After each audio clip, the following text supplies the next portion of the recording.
There are as many ways to manipulate an ingredient prior to cooking as there are cuisines. Aside from basic steps like peeling, chopping, cutting, and slicing, a cook might blanch an ingredient in boiling water. Or take a more elaborate step like brining or marination. Often it's these extra steps that distinguish one recipe from another. The techniques of blanching, brining, and marination are common to nearly all cuisines.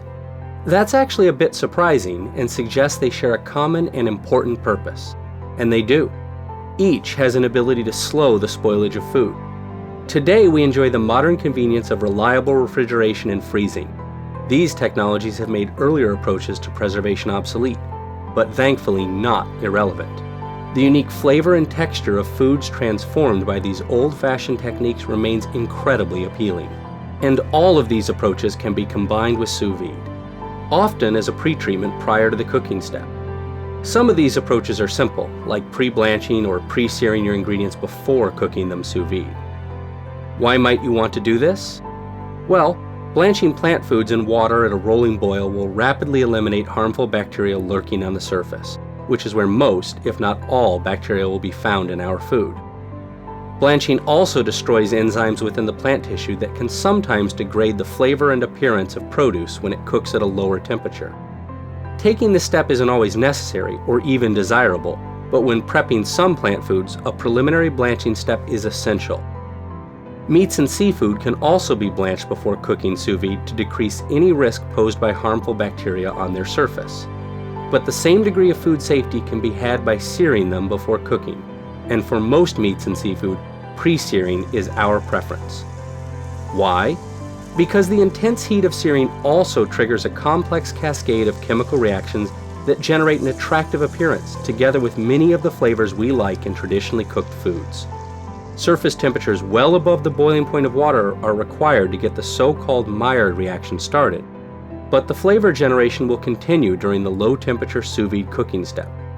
Pre-searing can thus add depth to the flavor of sous vide cooked meats and seafood. Brines and marinades are two other very common pre-treatments. Brining is all about salting our food, most often a cut of meat or seafood. Other flavorful ingredients can be added to a brine, but salt is the key ingredient. Its ability to improve juiciness, enhance flavor, and alter the texture of food is almost magical. The definition of a marinade is more difficult to pin down. This is because so many kinds of ingredients can be used that act on food in myriad of ways. A marinade might swell the food with moisture, or do just the opposite and draw water out through osmosis. Some will tenderize tough foods by loosening the structure of the food itself, or even go so far as to undo the structure of the food in a way that is analogous to cooking with heat.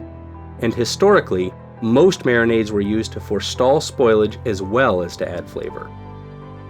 So far, we've only discussed pre-treatments that require submerging an ingredient in a liquid, but these are only one set of a nearly endless list of possibilities.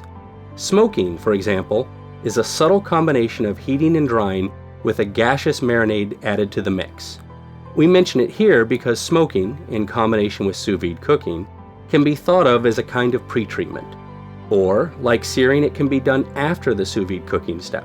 There are pros and cons to whether you do the smoking step first or last, and we'll touch on these in one of the next lectures, but there's no question that sous vide cooking and smoking were made to go together. One of the virtues of sous vide cooking is its flexibility. Often, pairing sous vide cooking with traditional culinary techniques like brines, marinades, or smoking is the easiest way to enjoy meals that you love more often.